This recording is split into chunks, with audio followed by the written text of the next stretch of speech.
Hello viewers, Wash Observatory welcomes you to the fourth episode of the Wash Talks. Let me tell you, Wash Talks is all about water, sanitation and hygiene and efforts being made and initiatives being taken towards building up of a clean, hygienic and healthy Bihar.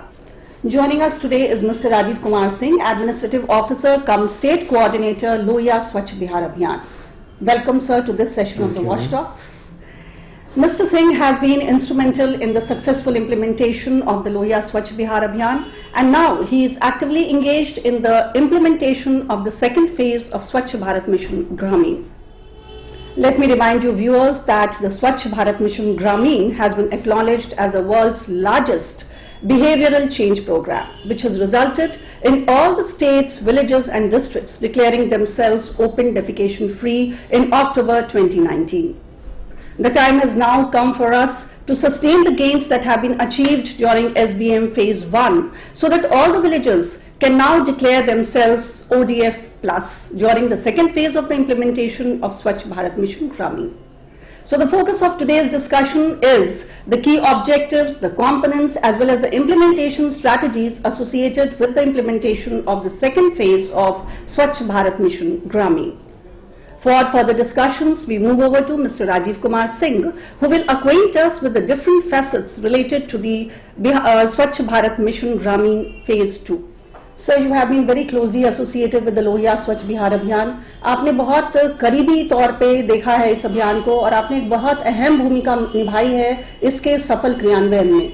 तो मैं चाहूंगी कि आप हमारे दर्शकों को थोड़ा ये बताएं कि LSBA के तहत SBM फर्स्ट फेज के दौरान में कौन सी प्रमुख उपलब्धियां हासिल हुई. Thank you ma'am. जैसा आपने बताया कि इनिशियली वाज टोल्ड दैट ये वर्ल्ड का सबसे बड़ा बिहेवियर चेंज प्रोग्राम था. सो फर्स्ट फेज में भी हमारा जो लर्निंग था that was based upon the behaviour change programme पे. जो सबसे बड़ा लर्निंग था कि कैसे हम आम लोगों के बिहेवियर में परिवर्तन कर पाएंगे. और जो लर्निंग अगर आप कहेंगे सबसे बड़ा था कि हम लोग क्या do you have the belief, क्या हम ऐसे प्रोग्राम में बिलीव कर पाते हैं कि नहीं. तो एक बिलीफ हम लोगों को मिला कि ऐसा वास्तव में हो सकता है. सेकेंड था कि इम्प्लीमेंटेशन स्टेज में हम लोगों ने इस एजेंडा को प्रायोरिटाइज कराया अक्रॉस द, आप कह सकते हैं कि कम्युनिटी ग्रुप्स में, रूरल पीपल में, डिस्ट्रिक्ट एडमिनिस्ट्रेशन के जितने भी उनके एजेंसीज हैं सब पे के साथ ही नंबर 1 एजेंडा के रूप में उभर के आया ड्यूरिंग द फर्स्ट फेज. तो सबके लिए था कि बिहेवियर चेंज का एक प्रोग्राम है और हमारे नंबर 1 प्रायोरिटी पे है. That was the beauty of the programme. Second था कि कन्वर्जेंस का एक नया लेवल हम लोग देख के आए. ऐसे कन्वर्जेंस डिफरेंट गवर्नमेंट के प्रोग्राम्स में जनरली नहीं होते हैं, जो कि इस बिहेवियर चेंज प्रोग्राम में पब्लिक डिपार्टमेंट, गवर्नमेंट डिपार्टमेंट, जो पंचायती राज संस्थान के रिप्रेजेंटेटिव्स हैं उनका, जो स्वच्छाग्रही और कह सकते जो वॉलंटियर्स थे हेल्थ के, सैनिटेशन के, उनका, इन सब का जबरदस्त कन्वर्जेंस एट द एकदम रूट लेवल पे, ग्रास रूट लेवल पे था. वो एक लर्निंग जबरदस्त थी कि इन प्रोग्राम को अगर हम आप कहें तो जन आंदोलन के रूप में बिहेवियर चेंज कम्युनिकेशन को लेके आए हैं. वो सबसे बड़ी उपलब्धि और लर्निंग रही है इस प्रोग्राम की. वाकई में सर ये एक बहुत बड़ी उपलब्धि थी कि आप लोगों को ये ज्ञात हो पाया कि बिहेवियर चेंज मुमकिन है, वो लाया जा सकता है. तो इस दौरान ये जो कार्यक्रम था स्वच्छ भारत मिशन फेज 1 का, ये तो बहुत ही बड़े पैमाने पर चला और ये बहुत ही महत्वाकांक्षी योजना थी. तो इस दौरान आप लोगों को जाहिर सी बात है बहुत सारी लर्निंग्स मिली होंगी, बहुत सारी सीखें मिली होंगी, कुछ अच्छी होंगी, कुछ बुरी होंगी, कुछ अच्छी सीखें होंगी जिनको आप आगे भी अडॉप्ट करना चाहेंगे सेकेंड फेज में, और कुछ ऐसे चैलेंजेस भी होंगे जिनसे शायद डील करने के लिए आप कुछ तरीके तलाश रहे होंगे सेकेंड फेज में ताकि उससे बेटर वे में कोप किया जा सके. सर तो वो आप हमें थोड़ा बताइए. बिल्कुल मैम. जो आप लर्निंग्स में कह सकते हैं कि सबसे बड़ा जो पहले हम लोग का था कि जो इस बिहेवियर चेंज प्रोग्राम को हम लोग इम्प्लीमेंट कैसे करेंगे. तो एक वो हम लोगों ने भी सीखा हो कि कम्युनिटी बेस्ड लर्निंग जो ट्रिगरिंग टूल होते हैं जिसको CLTS में कहते थे हम लोग, और ये CLTS आज की तारीख में आप अगर गांव में भ्रमण करेंगे तो गांव का हर एक व्यक्ति ये बता पाता है कि अच्छा वो CLTS वाली टीम आई थी तो हमको ये पता चला था. So the triggering tool was the very important. कैसे हम जनमानस को, छोटे से समूह को, बड़े समूह को झकझोर पाए थे उस BCG को लेके कि भाई आपके लिए सैनिटेशन कितना इंपॉर्टेंट है. तो एक CLTS की लर्निंग या ट्रिगरिंग टूल के रूप में बहुत बड़ा लर्निंग था कि किसी भी बिहेवियर चेंज प्रोग्राम के लिए आपको ट्रिगरिंग टूल कैसे आपको उपयोग करने हैं। दूसरा था कि जो IEC-IPC कैंपेन कहते हैं कि पब्लिक को इस ट्रिगरिंग टूल के अलावा कौन से ऐसे एजेंडे अपनाने होंगे जिनका उनका ध्यान जाए, उनको फोकस्ड में रहे कि हाँ ये सैनिटेशन हमारे लिए इंपॉर्टेंट है। उसमें सबसे अच्छी चीज थी कि कई चीजें हम लोगों के बिना बताए भी कम्युनिटी के द्वारा खुद या लोकल लेवल पे, लोकल एडमिनिस्ट्रेशन लेवल पे, ब्लॉक लेवल पे, ग्राम पंचायतों के लेवल पे वो चीजें उभर के आई। जैसे कहीं पे स्वच्छता अदालत लगाए गए कि भाई एक अदालत लगेगा, उसके आम नागरिक ही वहां पे उसके बहस करेगा। जो लोग खुले में शौच से जा रहे हैं उनकी उस अदालत में पेशी होती थी और उनको कहा जाता था, अनुरोध किया जाता था बार बार पेशी के बाद। जब वो नहीं मानते थे तो वही समुदाय उनको फाइन के तौर पे कहता था कि आप आज से आपको हम लोग घेरेंगे करेंगे। तो इस तरह की ट्रिगरिंग कह सकते हैं IEC टूल्स वो जमीनी हकीकत से उभर के आई। वो एक हम लोग की लर्निंग था कि IEC-IPC में पब्लिक जो है वो रोल मॉडल के रूप में खुद आए हैं। रोहतास में एक बच्ची आई जो खुद ने अपने को घर में कैद कर लिया और माँ बाप को कहा कि जब तक हमारे घर में आप मेरे लिए शौचालय नहीं बनाएंगे मैं ना कुछ खाऊंगी पीने ना ही घर से निकलूंगी। तब हम लोगों ने जाना कि नहीं, हमारे लिए कोई अमिताभ बच्चन या अक्षय कुमार को एडवर्टाइज ना करके हमारे लिए जरूरी थे कि हम लोकल जो ऐसे चैंपियंस हैं उनको हम अपने उस लोकल एरिया में एडवर्टाइज कराते थे, उनको लोकल चैंपियन के रूप में पुरस्कृत करते थे। ये बहुत बड़ा लर्निंग था उस फेज का, 2 चीज का। बाकी जो अगर आप कहेंगे फिजिकल लर्निंग आउटकम के रूप में, निश्चित रूप से इस बड़े कैंपेन के रूप में करीब 1,30,00,000 शौचालय बने हैं। करीब ऐसे 70,000 के आसपास ऐसे ग्रामीण से जुड़े वॉलंटियर्स थे जो हमारे साथ इस प्रोग्राम में जुड़े, जिन्होंने सुबह शाम फॉलोअप किया, लोगों को प्रोत्साहित किया कि भाई आप शौचालय बना उसका उपयोग करें। इसके अलावा करीब 90,000 के आसपास ऐसे मैसन थे, राजमिस्त्री या मजदूर थे, जिनको हम लोगों ने वो सस्ता और अच्छा शौचालय बनाने के लिए ट्रेनिंग दिया। उनके द्वारा उस तरह के शौचालय बनाए गए। ये एक तरह से डायरेक्ट और इनडायरेक्ट एम्प्लॉयमेंट का भी जरिया था कि कहीं ना कहीं हमारे राजमिस्त्री से जुड़ रहे थे, उनका प्लान रुक रहा था, उन लोगों को काम मिल रहा था। ये भी एक बहुत अच्छी लर्निंग थी। और वहां पे सबसे बड़ा था कि जितने भी डिपार्टमेंट, जितने भी लोग थे, सब लोग एक प्लेटफॉर्म पे खड़े थे। सबको पता था कि अगर कहीं पे उनको जाना है तो एक ऐसा प्लेटफॉर्म हमारे पास है जहां पे सैनिटेशन के अलावे अन्य मुद्दों को भी वो टच कर पाते थे। तो ये कन्वर्जेंस के लेवल पे एक डीएम का एक कहना था कि हम जिन क्षेत्रों में शायद हम दूसरे चीजों के लिए नहीं जा पाते थे, उन क्षेत्रों में हम इस सैनिटेशन के बहाने हमने स्कूल भी देखा, हमने मनरेगा से जारी जानकारी भी ली। तो वो फीडबैक का जरिया उनके लिए बहुत बड़ा खुला, जो पब्लिक पार्टिसिपेशन के रूप में उभर के आया। ये बहुत बड़ी लर्निंग थी। बहुत सारे अन्य मुद्दे भी इसमें रिजॉल्व होते थे। तो डीएम्स के डिस्ट्रिक्ट एडमिनिस्ट्रेशन को लगा कि भाई ये जो पब्लिक से कन्वर्जेंस होने पर उनको फीडबैक का चैनल बढ़ गया, उन्हें सूचनाएं अच्छी मिलने लगी, उनका पॉलिसी का लेवल, इंप्लीमेंटेशन का लेवल का चेंज हो गया। ये बहुत बड़ा लर्निंग था कि किसी भी बिहेवियर चेंज प्रोग्राम को लेकर अगर चलना है तो पब्लिक में फेथ करना पड़ेगा और उनको मोटिवेट करके ही हम आगे बढ़ सकते हैं। जी, अच्छी बात बताई सर आपने कि पब्लिक का किस तरह से पार्टिसिपेशन हुआ, पब्लिक का जुड़ाव हुआ, ट्रिगरिंग टूल्स आप लोगों को बहुत सारे पता चले जिसको कि आप आगे भी इम्प्लीमेंट कर सकते हैं। और बहुत सारे लोकल चैंपियंस निकल करके आए जो कि अपने कम्युनिटी में लोगों को प्रोत्साहित कर सकते हैं इस बेटर सैनिटेशन प्रैक्टिसेस को अडॉप्ट करने के लिए।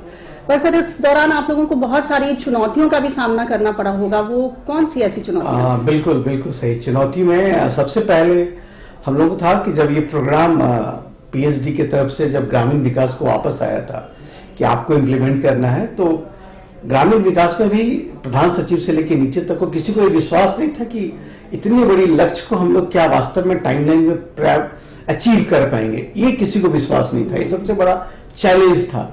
और जैसे जैसे हम लोग डीएम्स का, डीडीसीज की मीटिंग या ओरिएंटेशन करने गए, तो उन सभी ओरिएंटेशन और मीटिंग्स में उन सभी के द्वारा भी यही क्वेश्चन किया जाता था कि सर किसी प्रोग्राम में हम कैसे किसी इंडिविजुअल का बिहेवियर को कंट्रोल करेंगे, कैसे उनको रोकेंगे कि वो खुले में शौच से ना जाए बाहर। तो ये सबसे बड़ा चैलेंज था कि किसी आदमी को, किसी अफसर को या किसी भी कर्मी को विश्वास नहीं था इस प्रोग्राम में कि क्या ये बिहेवियर चेंज के प्रोग्राम में हमारा रोल क्या है। तो ये चैलेंजेस हम लोगों ने धीरे धीरे उसी ट्रिगरिंग टूल और लोकल चैंपियंस या कह सकते हैं IEC-IPC कैंपेन से सीखा। दूसरा एक था चैलेंज कि जब भी कोई प्रोग्राम होता है तो इंडिया में ये है कि कभी हम जब प्रोग्राम करते हैं तो पब्लिक को कुछ इंसेंटिवाइज करते हैं, तो ये भी एक जो शौचालय बनने के बाद जो इंसेंटिव के रूप में दिया जाना था 12,000 रुपए, वो 12,000 रुपए देना भी बहुत दिन तक हमारे लिए चैलेंज के रूप में रहा। लोगों को एक्सेप्ट करने में काफी समय लगा कि पहले हमको पैसा नहीं मिलेगा, पहले हमको व्यवहार में परिवर्तन लाना है, तब हमें पैसा मिलेगा। यूजुअली पब्लिक पहले मांग करती थी कि नहीं पहले आप पैसा दे दीजिए, हम आपको शौचालय बना के दिखाएंगे, जबकि ये हम लोगों को बताया गया था कि शायद अगर ये आप करेंगे तो आप फेल हो जाएंगे। तो हमें एक विश्वास करना इस कार्यक्रम में, हमारे डीएम्स को, हमारे पब्लिक रिप्रेजेंटेटिव्स को, मुखिया को, वार्ड सचिव को ये विश्वास करना कि नहीं, पब्लिक को जाके पहले कहना कि पहले आप व्यवहार में परिवर्तन लाइए, शौचालय बनाइए, तब आपको हम प्रोत्साहन के लिए पैसा देंगे। तो ये एक बहुत बड़ी चैलेंज था। कई जगहों पे लगा कि अगर ये इंसेंटिव राशि नहीं रहता तो हम शायद ज्यादा अच्छा कर पाते। तो एक अपने आप में एक चैलेंज था। कई लोग एकदम अड़े हुए थे कि नहीं बिना उसके तो हम करेंगे ही नहीं। तो ये सेकेंड चैलेंज था हमारा कि प्रोग्राम बिलीफ के बाद इंसेंटिव और द ग्रेट चैलेंज। थर्ड था कि जो व्यवहार परिवर्तन हो रहा था उसकी कंटिन्यूटी बिखर रही थी, कि जैसे कोई छोटा वार्ड या कहीं पे किसी गांव में हर घर में एक्सेस हो गया, लोग जा रहे हैं, वो पूरी टीम हमारी सीएलटीएस की जैसे ही दूसरे ग्राम पंचायत या किसी वार्ड में जाती थी तो वो फिर से लोग बाहर चले जाते थे। ये एक बड़ा चैलेंज था कि इसको सस्टेन कैसे रखें। जब तक हम दूसरे ग्राम पंचायत या दूसरे वार्ड में जा रहे हैं तब तक ये पहले वाले ग्राम पंचायत के लोग फिर से खुले में चले जा रहे हैं। उनको लग रहा है अच्छा हमारा हो गया तो हम मूव करते थे। ये भी एक हमारे लिए चैलेंज था कि जैसे जैसे हम मूव कर रहे थे, आगे बढ़ रहे थे और बड़े लक्ष्य का पीछा कर रहे थे, वैसे वैसे शुरुआती में पीछे वाले को भी ट्रैक करना और सस्टेन करना भी एक हमारे लिए चैलेंज था। जी ये बिल्कुल सही है सर कि कोई भी प्रोग्राम अगर इस तरह से चलाया जाता है, खास करके ग्रामीण समुदाय के लोगों के बीच, जहाँ पे ओडीएफ जो था, जहाँ पे ओपन डेफिकेशन जो था वो एक एक्सेप्टेड नॉर्म था, तो उससे डील करना या उसके अगर लोगों में परिवर्तन आ भी गया तो उसको सस्टेन करना आगे के लिए, ये तो वाकई में बहुत बड़ा चैलेंज रहा होगा आप लोगों के लिए। सर इसके साथ साथ ही हम लोगों ने ये भी देखा कि उसके बावजूद भी हमारा देश जो है और जितने भी विलेजेस हैं सब ओपन डेफिकेशन फ्री हो गए।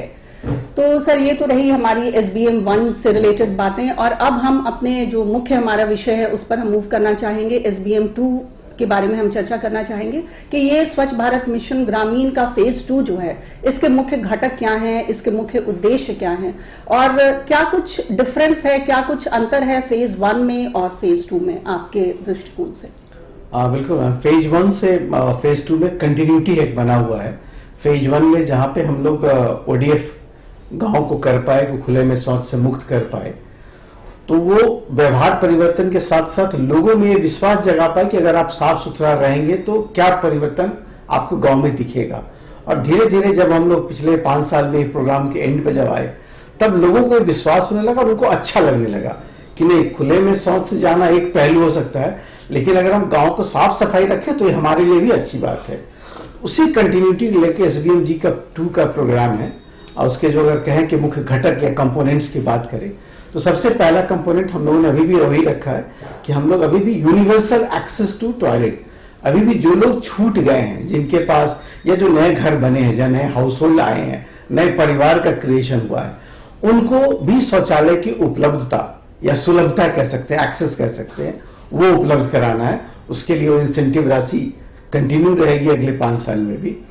सेकेंड है हमारा कि जो गांव ODF हो गए हैं उसमें कैसे समुदाय को और पंचायत के प्रतिनिधियों को शामिल करते हुए उसको हम यथावत बनाए रखें, सस्टेन कर पाए उस ODF को। उसके लेके हमें जो कैपेसिटी बिल्डअप, जो IC, जो IPC कैंपेन करने हैं, वो सेकेंड कंपोनेंट है उसका। थर्ड कंपोनेंट में हम लोगों ने रखा है उसमें कि जब खुले में शौच से मुक्त हो जाता है तो गांव को कंप्लीट सैनिटेशन, संपूर्ण स्वच्छता की ओर ले जाना है। उस संपूर्ण स्वच्छता में हमें उन्हें गांव में जो जल जमाव हो रहे हैं, जो लिक्विड वेस्ट हो रहा है, जो पानी बाहर निकल रहे हैं, उनका कैसे हम प्रबंधन कर सकते हैं। जो कूड़ा कचरा जा रहा है, जो सॉलिड वेस्ट है, उसमें कह लीजिए अगर गोबर भी बेकार होता है तो, और प्लास्टिक से लेके उस तरह के अगर वो वेस्ट हुए तो उनका भी प्रबंधन कैसे करना है। और साथ ही साथ जो बड़े पैमाने पे शौचालय बने फर्स्ट फेज में, उसके साथ कुछ पूर्व से ही बने हुए हैं, उनके जो मल का रख रखाव है, फीकल स्लज का भी मैनेजमेंट करने का है। ये कंप्लीट एक कह सकते हैं पैकेज संपूर्ण स्वच्छता के लिए जरूरी है। यही LSBA के पार्ट 2 में भी है। इसी को बिहार सरकार ने भी 7 निश्चय के पार्ट 2 में इसको रखा है। तो इसमें सर एक तरह की कंटिन्यूटी देखने को मिल रही है SBM फेज 1 और फेज 2 में। फर्क सिर्फ इतना है कि कुछ परिवार या कुछ लोग जो हाउस होल्ड्स हैं जो वंचित रह गए थे शौचालय से फेज 1 के दौरान किसी भी कारण से, उनको वापस इस फोल्ड में लाने की कोशिश की जा रही है और यूनिवर्सल एक्सेस टू टॉयलेट्स जो है वो एक इसका मेन ऑब्जेक्टिव माना जा रहा है। दूसरा ODF सस्टेनेबिलिटी है कि व्यवहार परिवर्तन तो हो गया है लेकिन उसमें कैसे निरंतरता लाएं, उसमें कैसे कंटिन्यूटी लाएं, वो एक इसका ये है। और जो भी गांव हैं उनको विजिबली क्लीन रखना, उसमें साफ सफाई रखना फीकल स्लज मैनेजमेंट के थ्रू या सॉलिड लिक्विड वेस्ट मैनेजमेंट के थ्रू। ये मेरे विचार से मुझे आपसे बात करके लगा कि ये जो है सो मुख्य उद्देश्य हैं SBM फेज 2 के।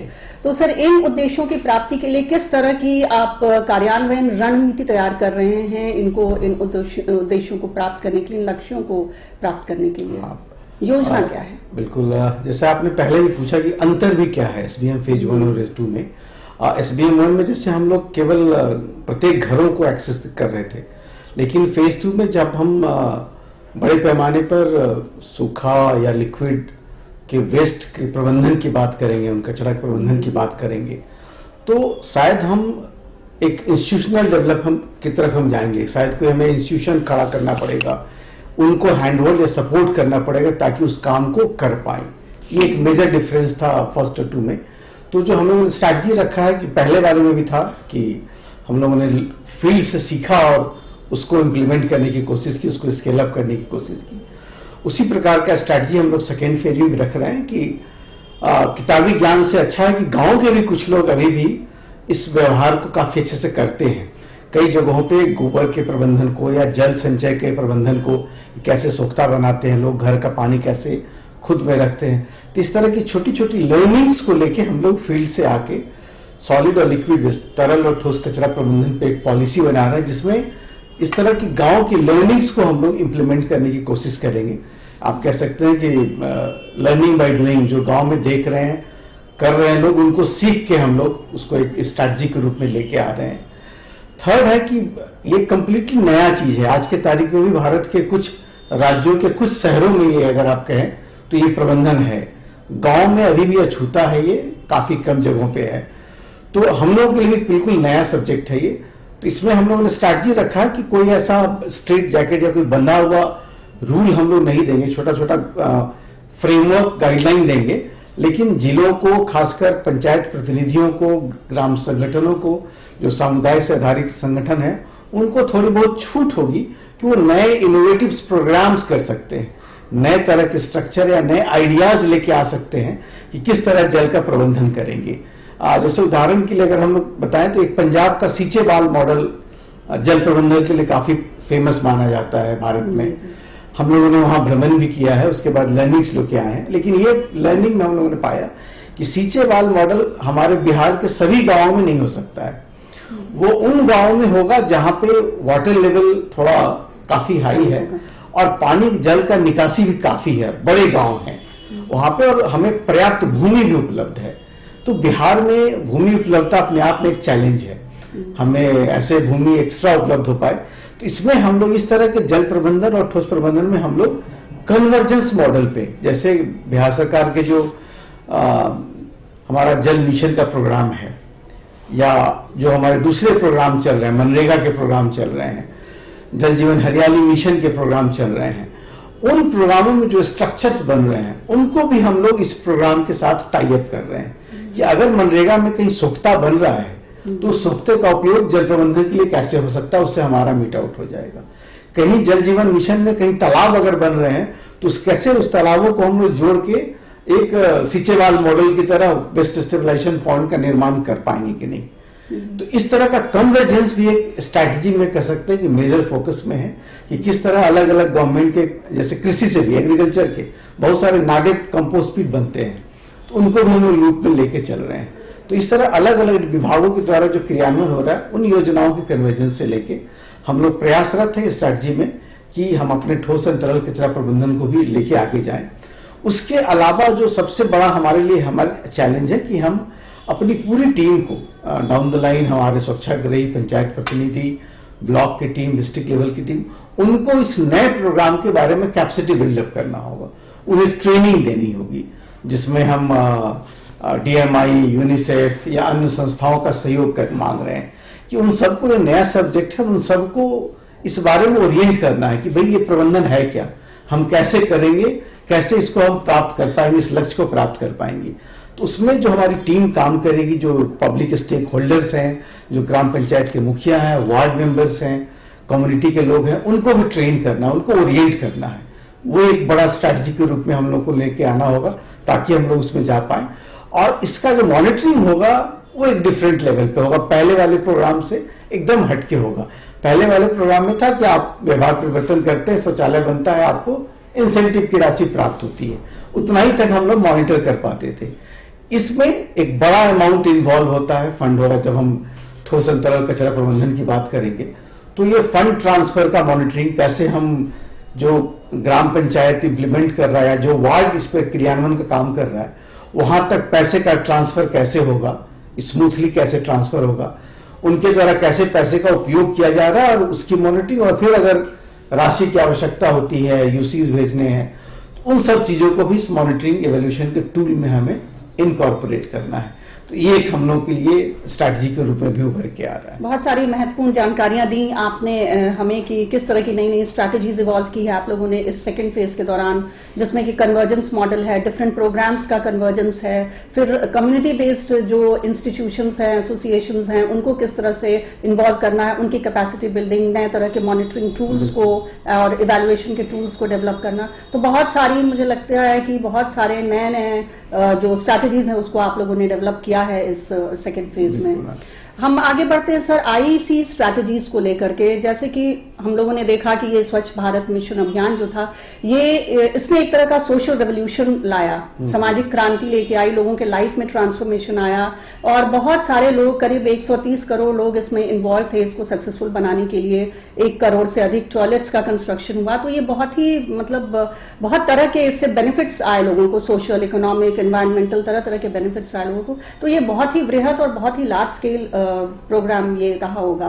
तो इस दौरान वाकई में कुछ तो टूल्स अप्लाई किए होंगे आप लोगों ने, जिसके वजह से इसका इतना बड़ा सक्सेस मिला। और जैसा हम लोग पढ़ते आए हैं और देखते आ रहे हैं हमारे अनुभव के बेसिस पे भी कि IEC टूल्स का बहुत इंपॉर्टेंट इसमें महत्वपूर्ण भूमिका रही थी, तो ट्रिगरिंग के लिए या लोगों को मोटिवेट करने के लिए। तो ये फर्स्ट फेज में जो भी लर्निंग्स आपको मिली होगी IEC टूल्स के एप्लीकेशंस के बेसिस पे, तो उसके प्रति अब आपका क्या अप्रोच है, उसको आप, उसके इम्प्लीमेंटेशन में अगर कोई शिफ्ट आया है या वो उसी तरह से अप्लाई हो रहा है, क्योंकि ये सक्सेसफुल हुआ, तो ये उसी तौर पे उसी तरीके से अप्लाई हो रहा है या इसमें कुछ किसी तरह का शिफ्ट आया? आपका दृष्टिकोण से, आपके दृष्टिकोण से इसका क्या अप्रोच है इस फेज में? ये IEC टूल्स में जो हमारे फर्स्ट फेज के लर्निंग थे, हम लोगों ने अचीव जरूर अपने लक्ष्य को प्राप्त कर लिया, लेकिन लर्निंग्स बीच में सीख के आए हम लोग। एक तो था कि लोकल, आप कह सकते हैं कि चैंपियंस, लोकल पब्लिक को इन्वॉल्व करना, लोकल लैंग्वेज। हम लोगों ने भोजपुरी वाले इलाके में उसी गाने को भोजपुरी में बजाया, मगही में थोड़ा मगही टोन पे गया हो, तो एक लोकल लैंग्वेज का भी कॉन्सेप्ट था। जो सबसे बड़ी लर्निंग ये थी कि कुछ चीजें जो हम लोग अपने स्टेट के लेवल से या सेंट्रल के लेवल से बताते थे कि भाई ये कैंपेन करो, आपका ये अचीवमेंट होगा, वो शायद कहीं मिसमैच होता था हमारे पब्लिक के फील्ड के रिक्वायरमेंट से। वो एक लर्निंग थी जिसमें हम लोगों ने स्ट्रैटेजी लिया है कि अब जो हम लोग IEC का कैंपेन करेंगे, IPC का कैंपेन करेंगे, उसमें हम लोग डिस्ट्रिक्ट वाइज, हर एक डिस्ट्रिक्ट वाइज, जिले भर, जिलों के PRIs कह लीजिए, कुछ सिलेक्टेड प्रतिनिधि, कुछ सिलेक्टेड BDOs के साथ, कुछ नीचे के लोगों को इन्वॉल्व कर रहे हैं कि उनके हिसाब से क्या नजरिया होना चाहिए IEC और IPC कैंपेन का, ताकि अगर हम कोई स्ट्रैटेजी प्लान करें जो उनका रिक्वायरमेंट के साथ कहीं वो मिस ना करे। तो ये कह सकते हैं डाउन टू अप का जो कह सकते हैं अप्रोच मॉडल, वो एक, हाँ, वो एक नया अप्रोच हम लोग लेके IEC में जा रहे हैं। दूसरा एक लर्निंग था कि जो पीछे में कई जिलों में अगर जनरली IEC के नाम पे लोगों ने सिर्फ पोस्टर, फ्लेक्स, बैनर्स करा दिए, वो इम्पैक्ट इवोल्यूशन में हमारे जो थर्ड पार्टी की टीम ने इम्पैक्ट जब किया, वो इम्पैक्ट उनके व्यवहार परिवर्तन में इम्पैक्ट में नहीं पाया गया, उस प्रोपोर्शनेट में वो BCC का पार्ट नहीं था। और उसमें पाया गया कि IPC के लिए जो टूल्स थे वो ज्यादा इफेक्टिव थे। जो 1-to-1 पर्सनल लोगों को मोटिवेट करने ट्रिगरिंग टूल्स थे वो ज्यादा इम्पैक्टफुल थे। तो हम लोग भी एक प्रयास कर रहे हैं कि जो सॉलिड लिक्विड वेस्ट मैनेजमेंट के लिए या ठोस तरल कचरा प्रबंधन के लिए कुछ ऐसे ट्रिगरिंग टूल बजाय जो छोटे छोटे समूह को लोगों को हम लोग ट्रिगर कर पाए, वो ज्यादा इम्पैक्टिव था, ज्यादा इफेक्टिव था। दूसरा एक लर्निंग और आया था कि कोई भी मैसेजिंग करना है तो वो कंटिन्यूअस आप करें, लोगों के बीच में हर माध्यम से हर तरह से एक ही मैसेज नीचे जाना चाहिए। ये एक जो हमारी थर्ड पार्टी डीएमआई ने किया था उसमें भी एक उभर के आया था। तो ये भी हम लोग मैसेज को कर रहे हैं, इंश्योर कर रहे हैं कि अगर हम कोई आईसी या आईपीसी कैंपेन कर रहे हैं, चाहे वो स्वच्छता रथ चलाएं या छोटा सा पीको प्रोजेक्टर पर लोगों को बताए या कोई ट्रिगरिंग टूल की टीम जाकर उन्हें ट्रिगर करती है, तो सभी का मैसेज एक ही होना चाहिए, एक ही चीज बताएं। एक मैसेज मतलब मैसेज का कंटेंट और कोर, वो क्या कहना चाहते हैं वो एक चीज पे फोकस करें। अदरवाइज कोई आदमी कह के गया कि नहीं हम फीकल स्लश पे बात करेंगे, कोई आदमी गया कि लिक्विड पे, तब वो शायद मैसेज डाइल्यूट कर जाएगा। तो ये लर्निंग हमारी आई कि हम अगर किसी फेज में जाते हैं तो अगर जल के बारे में बता रहे हैं तो पूरा एक बार उनको सिर्फ जल प्रबंधन के बारे में बात करें ताकि वो लोग अवगत हो जाए उससे, उसके बाद हम लोग फिर नेक्स्ट लेवल पे मूव करें। तो ये जो कह सकते हैं 360 डिग्री या एक साथ हर प्लेटफॉर्म से एक ही मैसेज को देना, ये भी हम लोग को लर्निंग होके आई थी, वो हम लोग इस बार इनकॉर्पोरेट करेंगे। तीसरा था कि कंकरेंट, हम लोगों ने पिछली बार कुछ देर बाद हम लोगों ने इम्पैक्ट असेसमेंट कराया था, तब हमें लर्निंग आई, तब तक काफी कुछ देर हो चुका था। तो अब हम लोग प्रयासरत हैं कि जब ये प्रोग्राम लॉन्च हो ऑफिशियली फॉर्मली, तो हम लोग बीच बीच में कंकरेंट इम्पैक्ट असेसमेंट कराते रहें, कंकरेंट इवेल्युएशन कराते रहें कि हमारे जो आईसी आईपीसी कैंपेन चल रहे हैं उसका थर्ड पार्टी डीएमआई या यूनिसेफ या कोई भी ऐसी संस्था जो हमसे हटके थर्ड पार्टी के रूप में हमें वो इवेल्युएट करके बताए कि कहीं उसमें कुछ और आवश्यकता है, कुछ मैसेज में या फीडबैक में या लोगों को एक्सेप्टेंस में कोई दिक्कत तो नहीं है। तो ये कंकरेंट अगर हम लोग इवेल्युएशन कराएंगे तो पूरे प्रोग्राम के दाम में हम लोग बीच बीच में उसको रिकरेक्ट भी कर सकते हैं। तो ये स्ट्रैटेजी हम लोग फोकस कर रहे हैं कि थोड़ा सा डिफरेंट हटके आईसी आईपीसी कैंपेन को भी फोकस कर रहे हैं। सर, ये एसबीएम फेज 2 जो है ये फरवरी 2020 में स्टार्ट हुआ था एक मिशन मोड में, और अब हम फरवरी 2021 में आ गए हैं। तो ये विगत एक वर्ष में आप क्या बताना चाहेंगे, किस तरह की प्रगति हुई है इसके इम्प्लीमेंटेशन में, इसके क्रियान्वयन में, कहाँ तक ये पहुंच पाया है मिशन? जैसा फेज 2 में पहले बताया मैंने कि ठोस और तरल कचरा प्रबंधन मेजर पार्ट है और ये बिल्कुल हमारे लोगों के लिए भी नया था। तो पिछले एक वर्ष में जो हम लोगों ने सीखा वो हमारा था कि हम लोग इसको पॉलिसी ड्राफ्ट करने में या कह सकते हैं गाइडलाइंस को डेवलप करने के लिए समय लिया हम लोगों ने। इसमें हम लोग छत्तीसगढ़, पंजाब या कई राज्यों में भ्रमण भी किया, एक्सपोजर विजिट में जानने की प्रयास की कि उन राज्यों में कैसे इम्प्लीमेंट हो रहा है। तो एक ये था। दूसरा, कुछ पंचायत प्रतिनिधियों को या उनको ही बाहर भेजा है ताकि उनका ये फीडबैक हम लोग इनकॉर्पोरेट कर पाए अपने पॉलिसी में। इसके अलावा कुछ ग्राम पंचायतों में पायलट के रूप में शुरुआती फेजों में हम लोगों ने फंड ट्रांसफर की कि देख के करते हैं कैसे होता है, क्या चैलेंजेस आते हैं, तब हम लोग फाइनल पॉलिसी में करेंगे। तो उस एक साल में हम लोगों ने करीब 50 ग्राम पंचायतों को सेलेक्ट किया था, उन्हें ट्रेनिंग भी दिया, उनको एक्सपोजर विजिट कराया, उन्हें फंड, उनके जो कार्य योजना का तैयारी कराई गई, उनके जो सबसे नीचे के लेवल पे स्वच्छाग्रही जो काम करेंगे उनको भी ट्रेन किया। उसके बाद उन पंचायतों में फंड ट्रांसफर किए गए थे। ये देखने को मिला एक साल में कि 50 में से 37 ऐसे ग्राम पंचायत थे जो उस ट्रेनिंग के बाद, लर्निंग के बाद उन्होंने उस फंड को उपयोग करके उस पर काम शुरू किया। 13 जगह अभी भी वो जिच बना हुआ था कि शायद कैसे करें, कहीं गड़बड़ नहीं हो जाएगा। तो ये भी हम लोग के लिए लर्निंग था कि सीधे ग्राम पंचायत को पैसा देने से कोई फायदा नहीं होगा। तो ये जो 36 जगह पे ग्राम पंचायतों में इनको रोल आउट उन लोगों ने किया है। वहां पे घर से कचरा उठाओ का स्टार्ट हो गया, उसके लिए दीदियों को या महिलाओं को जोड़ा गया, उन्हें ट्रेन किया गया घर घर से। लेकिन अभी भी उन ग्राम पंचायतों में कहीं भी हम जाके जो कहते हैं कि ठोस कचरा में पहला बार सेग्रीगेशन के बाद सेकेंड सेग्रीगेशन, वो अभी अब नहीं कर पा रहे हैं। कहीं पे अलग से हमारा यूनिट नहीं बना है, कहीं पे ग्राम पंचायतों से जो फंड आना था उसमें विलंब हो रहा है। तो कह सकते हैं कि एक साल का लर्निंग जो सर ने कहा था कि प्रधान सचिव ने कि करो तभी आप सीख पाओगे, तो एक साल में हम लोगों ने ये 50 ग्राम पंचायतों को पायलट के रूप में लिया था और उसमें जो 36 ग्राम पंचायतों 37 रोल आउट कर पाए। बाकी जगह नहीं हो पाया रोल आउट, दोनों को लर्निंग को लेके हम लोग ड्राफ्ट पॉलिसी के स्टेज में आ गए हैं। ये गाइडलाइन अब सरकार सभी के लिए तैयार हो गया है। इन 36 जिलों में जो अच्छे काम उभर के आए उनको हम लोगों ने रखा स्ट्रैटेजी के रूप में। कुछ आईसी के कैंपेन भी हम लोगों ने चलाए, उसका भी देखा कि रथ अगर जाता है तो क्या इम्पैक्ट होगा, नुक्कड़ नाटक कराएंगे तो क्या इम्पैक्ट होगा, या कौन से ट्रिगरिंग टूल हमको इस स्पेशल SVMG 2 के लिए अलग से तैयार करने होंगे। उसका भी कह सकते हैं कि टेस्टिंग किया है, उस पर भी हम लोगों ने ड्राफ्ट तैयार किया है कि अब इसके अलग से हमारे आईसी कैंपेन के लिए अलग से राइटअप, अलग से फिल्म बनेगी। तीसरा था कि जो हमें ट्रेनिंग करानी है, जितने भी हमारे स्टेक होल्डर्स हैं, वार्ड से लेके ग्राम पंचायत, डिस्ट्रिक्ट, जिला, प्रखंड मुख्यालय तक, उनके लिए ट्रेनिंग मैनुअल्स, फ्लिप चार्ट का मॉड्यूल, ट्रेनिंग अलग अलग मॉड्यूल, वीडियो फिल्म्स, ये सब तैयारी कर ली गई है। अब है सिर्फ हमें कुछ टेक्निकल इंस्टीट्यूशंस को हम लोग को टाई अप करना है ताकि हम इस ट्रेनिंग प्रोग्राम को पूरे राज्य भर में रोल आउट कर पाए। तो ये पिछले 1 साल का अचीवमेंट रहा कि बेसिकली आप कह सकते हैं कि हम लोगों ने पायलटिंग करके सीखने का प्रयास किया है और आगे के सालों में करने के लिए पूरी की एक पृष्ठभूमि तैयार की है कि किस तरह से हम अपने ट्रेनिंग मटेरियल्स को तैयार कर पाएंगे, क्योंकि ट्रेनिंग कराने हैं हमारे वहाँ पे। मॉनिटरिंग टूल्स भी तैयार किए हैं हम लोगों ने कि हमारे IMIs पे क्या क्या चेंज होने हैं, कहाँ से हम ट्रैक कर पाएंगे। फाइनेंशियल मॉड्यूल्स में कि अगर हम फंड ट्रांसफर करते हैं, कि एग्जाम्पल आपको बताते हैं कि कुछ फंड उसमें पायलट में हम लोगों ने सीधे वार्ड को दिए थे, कुछ फंड हम लोगों ने सीधे ग्राम पंचायत को दिया और कुछ फंड हम लोगों ने जिला को दिया था। ये पायलट सीखने के लिए कि किस फंड का उपयोग कितनी जल्दी होता है और फंड हमारा राशि कितनी जल्दी कहां पहुंच पाता है।